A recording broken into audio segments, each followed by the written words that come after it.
Hello प्यारे साथियों, कैसे हैं आप सभी। उम्मीद करते हैं अच्छे होंगे और अच्छे तरीके से अपने तैयारी में जुड़े होंगे। स्वागत है आपके अपने YouTube चैनल अभिषेक ऑनलाइन क्लासेस में। तो अभी देखिए बाबू, अब बोर्ड एग्जाम का बहुत कम समय बच रहा है। एकदम समझिए कि 60-70 दिन बोर्ड समय का बच रहा है, बहुत ही कम समय।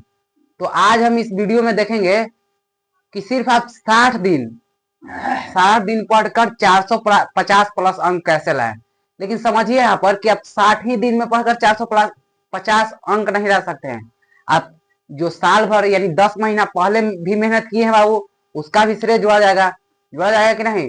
यानी कि 2 महीना 10 महीना तो आप कैसे पढ़े उसका कोई मानेंगे, 10 महीना आप कैसे पढ़े उसको कोई नहीं दे रहा है बाबू। अब आप 60 दिन कैसे पढ़ रहे हैं, क्योंकि अब बोर्ड एग्जाम सर पे आ चुका है बाबू। अच्छे तरीके से स्टडी करने के लिए आपको ये अगर 450 अंक, अगर आप 10th के परीक्षा देना चाहते हैं या 12th के इस वर्ष है, तो सिर्फ 60 दिन ये बात को फॉलो कर लीजिए, एकदम गारंटी के साथ आपका 450 प्लस अंक आ जाएगा। एकदम ये बात को भूलिएगा नहीं, समझिए ये बात एकदम समझिए। चलिए टॉपिक को स्टार्ट करते हैं। आज का हमारा टॉपिक क्या है, तो 60 दिनों में पढ़कर 450 प्लस अंक कैसे लाएं। समझिएगा, सिर्फ आप 60 दिन में पढ़कर 450 प्लस अंक कैसे लाएं। आप बोलिएगा कि 60 दिन में पढ़कर कोई कैसे ला देगा, लेकिन आप तो पहले से भी तो पढ़ रहे थे बाबू, 10 महीना पहले से। लेकिन 60 दिन में आप 10 महीना कैसे पढ़े वो हम मैटर नहीं कर रहा है। अब आप 60 दिन कैसे पढ़ रहे हैं वो मैटर कर रहा है। यानी 10 महीना जो पहले पढ़े हैं उस वो भी टॉपिक आपके दिमाग में पहले से भी होगा बाबू, और अब उसी को कोचिंग करना है, रिवीजन करना है। तो आपका स्ट्रेटजी क्या होना चाहिए, चलिए तो देखते हैं ध्यान से। चलिए, पहला है मेहनत। कोचिंग बाबू, मेहनत यानी कि सेल्फ स्टडी। मेहनत है बाबू, सेल्फ स्टडी। पहला टॉपिक आज का हमारा कोचिंग है मेहनत यानी कि सेल्फ स्टडी। आज पहला टॉपिक क्या है बाबू, पहला पॉइंट है सेल्फ स्टडी। क्या, सेल्फ स्टडी। देखिएगा, सेल्फ स्टडी यानी कि पहला है मेहनत। आप अभी क्रैश कोर्स भी जा रहे होंगे या कहीं कोचिंग जा रहे होंगे, क्रैश कोर्स या कोचिंग को छोड़कर आपको घर पर कम से कम रोज 6 से 7 घंटा पढ़ना ही पढ़ना है। यानी सेल्फ स्टडी आपका कितना होना चाहिए बाबू, अभी से आपका सेल्फ स्टडी कितना होना चाहिए, तो अभी से आपका सेल्फ स्टडी होना चाहिए 6 से 7 घंटे। यानी कि 6 से 7 घंटे आप डेली इसको सेल्फ स्टडी करिए। आप घर पे रोज एकदम, पहला पॉइंट यही है कि मेहनत यानी कि self study. Coaching crash course सब छोड़कर कितना घंटा बाबू, 6 से 7 घंटा सेल्फ स्टडी पहल का पॉइंट है, यही आपका होना चाहिए। चलिए, दूसरा का पॉइंट है कि गोल। समझिए, गोल का बहुत योगदान है बाबू। देखिए, गोल का बहुत योगदान है, समझिएगा। गोल यानी कि समझिए, 10 महीना आप कैसे पढ़े वो मैटर नहीं करता है। अब आप एक गोल बनाइए। गोल कैसा हो, देखिए, अब 6 से 7 घंटे पढ़ रहे हैं ना बाबू, तो आपका 6 से 7 घंटे के यानी कि हर घंटे के आपके पास एक गोल होना चाहिए। क्या होना चाहिए, गोल होना चाहिए। देखिए कैसे, कि हम मान लीजिए कि 1 घंटा संस्कृत पढ़े या 1 घंटा मैथ पढ़े, 1 घंटा ऐसे। यानी कि आपके पास एक गोल होना चाहिए। या ऐसे बना लीजिए कि 1 घंटा में हमको इतना माने कि पहला चैप्टर फिजिक्स के खत्म करना है या मैथ के खत्म करना है, यही आपका गोल होना चाहिए। यानी कि गोल, बिना गोल के कुछ नहीं है। आप गोल बनाइए, उसके पीछे दौड़िए, तब ना होगा बाबू। यानी कि गोल बनाइए, गोल बनाकर जैसे कि पहला चैप्टर मैथ के खत्म करना ही है, करना है, ये वैसे ही गोल बनाइए। या फिजिक्स का या किसी भी चैप्टर का, या आपका गोल कैसा होना चाहिए, एकदम बढ़िया तरीके से। या आप ऐसे भी गोल बना सकते हैं कि 1 घंटा ये चैप्टर के पढ़ना है, 2 घंटा ये जो, जैसे देखिए आपका जौन सा सब्जेक्ट कमजोर है उस पर आप थोड़ा ज्यादा समय दीजिए, और जौन सा सब्जेक्ट स्ट्रॉन्ग यानी मजबूत है उस पर थोड़ा कम समय दीजिए। यानी कि आप खुद से, तुम देखिए, आप खुद से तौल सकते हैं कि आप कितना पानी में है। यानी कि समझिए, जो सब्जेक्ट आपका एकदम स्ट्रांग है उस पर थोड़ा कम ध्यान दीजिए, और जो सब्जेक्ट आपका एकदम वीक है उस पर थोड़ा ज्यादा ध्यान दीजिए, और गोल जरूर बनाए। चलिए, दूसरा का पॉइंट हो गया। तीसरा का है विश्वास। बहुत सारे बच्चों को लगता होगा कि मैं तो पढ़ने में कमजोर हूँ, मेरा 450 प्लस अंक कैसे आएगा। तो ये पहले 2 को जो फॉलो कर लेगा उसका तो एकदम होगा। यानी कि जो ये 8 पॉइंट को फॉलो कर लिया उसका एकदम आ जाएगा। देखिए, जो बच्चे कमजोर है अभी बताएं कि जौन सब्जेक्ट आपका कमजोर है उसको उस पर ज्यादा समय दीजिए और जो आपका सब्जेक्ट यानी कि कमजोर नहीं है, थोड़ा स्ट्रांग है, उस पर कम समय दीजिए।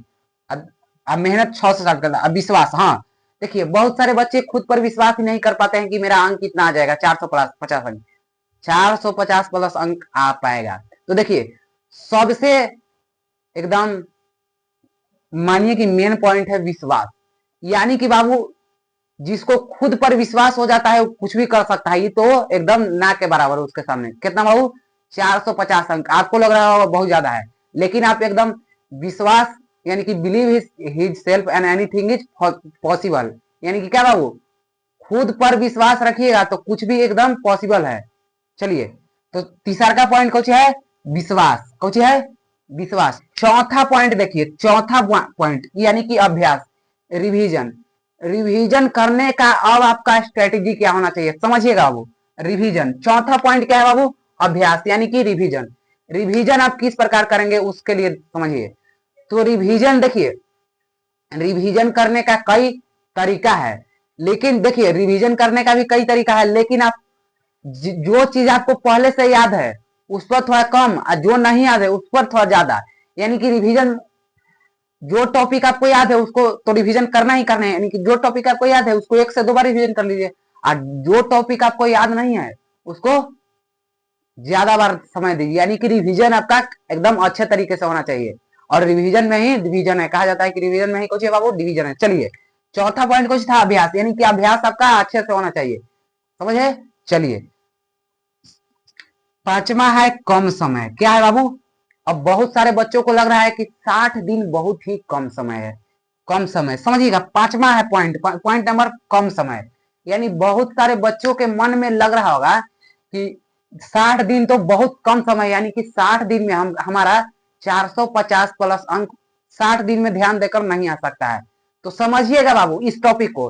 देखिए हम कहे ना कि विश्वास होना चाहिए, इसलिए लिखे विश्वास। देखिए कम समय, देखिए अभी आपको एक तनु झा, आप तो चिंते होंगे, कुछ बच्चे चिंते होंगे, कुछ बच्चे नहीं चिंते होंगे। तनु झा, कौन? तनु झा, जिनको आईएएस बने लगता है कि 7 से 8 साल हो चुका है, उतना हमको नहीं पता है, लेकिन तनु झा जो है ना बाबू अभी वो यूपीएससी का इंटरव्यू भी लेती है। उन्होंने केवल 60 दिन यानी कि 2 महीने पढ़कर यूपीएससी का प्री निकाल दिया था। क्या बाबू? केवल 60 दिन पढ़कर कौन बाबू यूपीएससी का प्री निकाल दिया था। कौन? तनु झा, जिन्होंने केवल 60 दिन पढ़कर कौन निकाल दिए थे?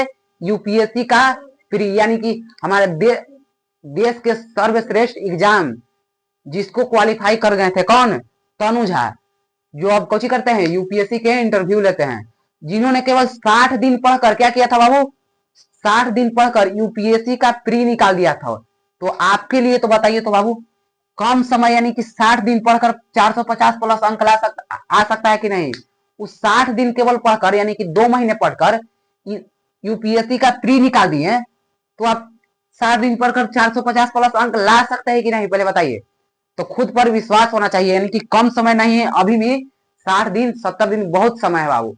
आपको लग रहा हो कि बहुत कम समय है, लेकिन आप जैसे इस 6 से 7 घंटे पढ़िएगा और जैसे जैसे पढ़िएगा ना बाबू, आपके मन से जैसे जैसे इस नियम को फॉलो करिएगा, आपके मन से जो डर है ना कि मेरा नहीं आएगा, तो एकदम वो सब डर खत्म हो जाएगा, यानी कि कॉन्फिडेंस आपका बढ़ जाएगा। चलिए पांचवा पॉइंट समझिए। छठा, छठा भी एकदम महत्वपूर्ण है बाबू। छठा पॉइंट है कि महत्वपूर्ण प्रश्न। क्या बाबू? महत्वपूर्ण प्रश्न। देखिए अब समझिएगा कि महत्वपूर्ण प्रश्न पॉइंट क्या है, समझिए। देखिए महत्वपूर्ण प्रश्न, देखिए अगर आप 10 महीना तो सिलेबस पढ़े क्या बाबू? 10 महीना आप सिलेबस पढ़े या नहीं भी पढ़े, तो देखिए महत्वपूर्ण प्रश्न में समझिए 10 महीना आप जो भी पढ़े, लेकिन अब 60 दिन बचा है, जो जो मेन टॉपिक है केवल उसी पर ध्यान दीजिए। जो जो अभी मेन टॉपिक है उसी पर ज्यादा ध्यान दीजिए। ऐसा नहीं समझिए जो ज्यादा परीक्षा में पूछे जाने वाला सवाल है उस पर, यानी कि जो जो आपको लगता है, जो आपके टीचर बताते हैं उसके हिसाब से जो जो मेन टॉपिक है उस पर, यानी जो महत्वपूर्ण प्रश्न है बाबू उस पर आप ज्यादा ध्यान दीजिए। यानी कि सिलेबस सिलेबस अब नहीं, 2 महीना में सिलेबस नहीं पढ़ना होता बाबू। 2 महीना में यही पढ़ना होता है। यानी कि सिलेबस तो आप 10 महीना पढ़े, 2 महीना में एकदम महत्वपूर्ण सवाल है, उसी पर आप ध्यान दीजिए। ज्यादा ध्यान कौन सी पर देना है बाबू? जो महत्वपूर्ण सवाल है उसी पर ज्यादा समय हमको देना है। कौन से महत्वपूर्ण प्रश्न पर? छठा समझ गए कि महत्वपूर्ण प्रश्न क्या है बाबू? जो प्रश्न एग्जाम की दृष्टि से अच्छा यानी कि पूछा जाता है उस पर आप ज्यादा ध्यान दीजिए। चलिए पॉइंट नंबर 7 देखिएगा। पॉइंट नंबर 7 सोच। देखिए आपको नहीं लगता है कि सारा खेल सोच का है? क्या बाबू? सारा खेल कौची का है? सोच का है। अगर आप सोच रहे हैं, देखिए सारा खेल कौची का है बाबू? सोच का है। देखिए जो बच्चे अभी समझिएगा सोच क्या है, समझिए। जो बच्चे 10 महीना अच्छा से पढ़े होंगे उनका सोच क्या होगा? जो बच्चे 10 महीना अच्छा से, चलिए सभी बच्चों को अच्छे से आवाज आ रही है। देखिए कुछ टेक्निकल इशू हो गया था बाबू, जिसके कारण थोड़ा सा आवाज कट गया था। तो चलिए अभी आवाज ठीक से आ रही है सभी बच्चों? बताइए आवाज ठीक से आ रही है कि नहीं, बताइए। चलिए तो कौन सा टॉपिक था बाबू? टॉपिक नंबर 7 यानी कि 7वां पॉइंट क्वेश्चन था कि सोच, यानी कि आपका सोच पर निर्भर करता है। देखिए अब यहाँ पर समझिएगा कि सोच क्या है। देखिए जो बच्चे 10 महीना पढ़े ना बाबू, कितना? 10 महीना, 10 महीना जो पढ़े हैं ईमानदारी पूर्वक और रोज 2 से 3 घंटे सेल्फ स्टडी, समझिए यहाँ पर थोड़ा सा समझिए बाबू सोच क्या है। देखिए सोच है ना बाबू, सोच समझिए कि जो बच्चे 10 महीना, कितना महीना? 10 महीना ईमानदारी से सेल्फ स्टडी और कोचिंग मिलाकर 4 से 5 घंटा स्टडी किए हैं, उनका आप सोच देखिए। उनका सोच होगा कितना? सोच होगा 450 प्लस अंक लाना। समझिएगा यहाँ पर ध्यान से। देखिए सोच क्या है कि अभी जो बच्चे 10 महीना 4 से 5 घंटा स्टडी किए होंगे उनका सोच कितना होगा? 450 अंक, 450, 400 प्लस या 450 प्लस, उनका यही सोच होगा। कितना? 400 यानी 450 या 400। और जो बच्चे 10 महीना लापरवाही से पढ़े हैं, क्या 10 महीना कोशिश से पढ़े हैं लापरवाही से, उनका सोच क्या होगा कि सिर्फ फर्स्ट डिवीजन यानी 300 प्लस अंक आ जाए। क्या बाबू? 300 प्लस। यानी कि अब पहले देखिए थोड़ा सा पहले वाला भी मैटर करता है कि आप पीछे कितना मेहनत किया है, लेकिन अभी भी से समय है बाबू। अभी से आप 60 दिन में इस सब चीज को, जितना हम बात बताए उसको फॉलो करके इतना अंक ला सकते हैं। यानी कि सोच के ऊपर सारा मामला कौची पर है बाबू? सोच पर है। कौची पर? सोच पर है। देखिए सोच क्या होता है? क्षमता। देखिए कि आप में से कुछ बच्चे यूपीएससी की भी तैयारी करना चाहते हैं क्या? UPSC, UPSC. कुछ बच्चे कौची के? तो कुछ बच्चे बिहार पुलिस के। कौची के? बिहार पुलिस या छोटा मोटा मोटा नौकरी। तो समझिए जो बच्चे का सोच, देखिए सबके सोच अलग अलग। देखिए कुछ कुछ बच्चे में मेहनत करने की क्षमता और सोच जिनका अच्छा है वो ई पर जाएंगे, और जो बच्चे का सोच थोड़ा नीचा लेवल है वो सब थोड़ा नीचे वाला ही नौकरी करेगा बाबू। तो आपका सारा खेला कुछ पर है बाबू? सोच पर है। चलिए 8वां है सभी विषयों। देखिए अब यहाँ पर ध्यान से बाबू, आप में से कुछ बच्चे क्या करते हैं कि अभी देखिए सभी विषयों का माने कि समझिए पॉइंट। आप में से बहुत सारे बच्चे क्या करते हैं कि दो गो के आप समझते ही नहीं, पहला के हिंदी, दूसरा संस्कृत। ये दो गो विषय में आप लगता है ना कि अपने से नंबर मिल जाएगा। कि संस्कृत में तो कुछ बच्चे ध्यान नहीं देते, हिंदी में थोड़ा सा भी नहीं। क्यों? क्योंकि कुछ बच्चे सोचते हैं कि ये तो ऐसे ही रगड़ देंगे, लेकिन ऐसा नहीं है। सभी विषय पर बराबर ध्यान दीजिए, लेकिन आपका जो सब्जेक्ट कमजोर है उस पर थोड़ा ज्यादा ध्यान दीजिए, और जो सब्जेक्ट अच्छा है उस पर थोड़ा कम ध्यान दीजिए। देखिए आपको लगेगा कि हिंदी को तो ऐसे ही पढ़ लेंगे, लेकिन ऐसा नहीं बाबू। हिंदी स्कोरिंग सब्जेक्ट है, संस्कृत स्कोरिंग सब्जेक्ट है। इस सब पर कोशिश करिए, ध्यान दीजिए। यानी सभी विषयों को समान समझिए बाबू, क्योंकि सभी विषयों का अलग अलग महत्व है। तो सभी विषयों पर ध्यान दीजिए, ऐसा नहीं कि मैथ पर, साइंस पर, सभी विषय पर ध्यान दीजिए। अभी से बहुत समय है। चलिए मिलते हैं किसी अगले वीडियो में। वीडियो अच्छा लगा तो लाइक करिए, चैनल को सब्सक्राइब करिए, और मिलते हैं अगली वीडियो में। तब तक रहिए, हंसते रहिए, मुस्कुराते रहिए, और ये सब चीज को फॉलो करिए। धन्यवाद, थैंक यू।